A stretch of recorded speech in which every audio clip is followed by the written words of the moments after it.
Hi friends, welcome to my channel. எல்லோரும் எப்படி இருக்கீங்க? எல்லோரும் நல்லா இருப்பீங்க அப்படின்னு சொல்லி நம்புகிறேன்.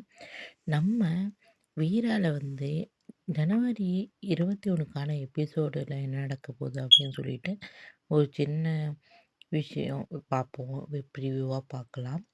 என்ன நடக்குதுன்னு பார்த்தீங்கன்னா நம்ம மாறனும் கார்த்திக்கும் ராகவன்ட்ட பேசலாம் அப்படின்னு சொல்லிட்டு பேசுகிறாங்க.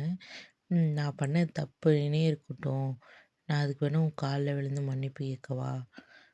மாறன் சொல்கிறாரு, மன்னிப்பு கேட்குறேன். திரும்பி பழையபடி நீ வீட்டுக்கு வா. நீ போனதுலேருந்து அந்த மனுஷன் உடஞ்சி போயிட்டாரு.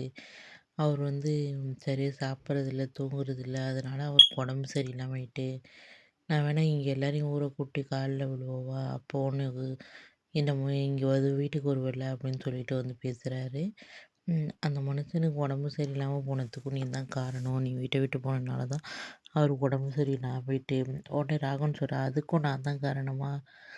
சரி, அது என் மேலே போடுறீங்களா அப்படின்னு சொல்லிட்டு விதண்டாவாதமாக பேசுகிறாரு.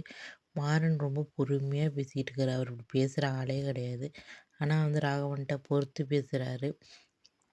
நீ வந்து எனக்காக ஒரு உதவி செஞ்ச, அவ்வளோதான் அப்படின்னு சொல்லிட்டு மைக் ஆன் பண்ணிடுறாரு. நான் தான் அதை அந்த ஆக்சிடெண்ட்டை பண்ணினேன் அப்படின்னு சொல்லிட்டு எல்லார் முன்னாடியும் அந்த மைக்கில் சொல்லிடுறாரு. சொன்னதுக்கப்புறம் பார்த்திங்கன்னா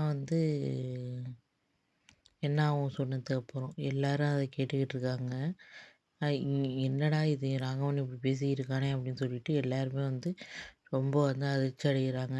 இன்னொரு பக்கம் பார்த்திங்கன்னா இவர் பேசுகிறது ராமச்சந்திரனுக்கு தெரியவே தெரியாது.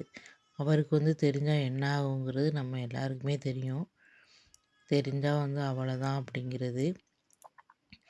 அவருக்கு தெரிஞ்சால் ராகவன் மேலே உள்ள கோவம் இன்னும் அதிகமாக தான் ஆகும். எப்படி அது தெரியாமல் பார்த்துக்க போகிறாங்கன்னு எப்படியோ தெரிஞ்சு ராமச்சந்திரன் என்ன பண்ண போகிறாரு அப்படிங்கிறத பொறுத்திருந்து தான் பார்க்கணும் ஃப்ரெண்ட்ஸ். நம்ம சேனலை மறக்காமல் சப்ஸ்கிரைப் பண்ணுங்கள். பக்கத்தில் இருக்க பெல் ஐக்கானையும் கிளிக் பண்ணுங்கள். அப்போ தான் நான் போகிற ஒவ்வொரு வீடியோஸும் உங்களுக்கு நோட்டிஃபிகேஷன் ஆகும்.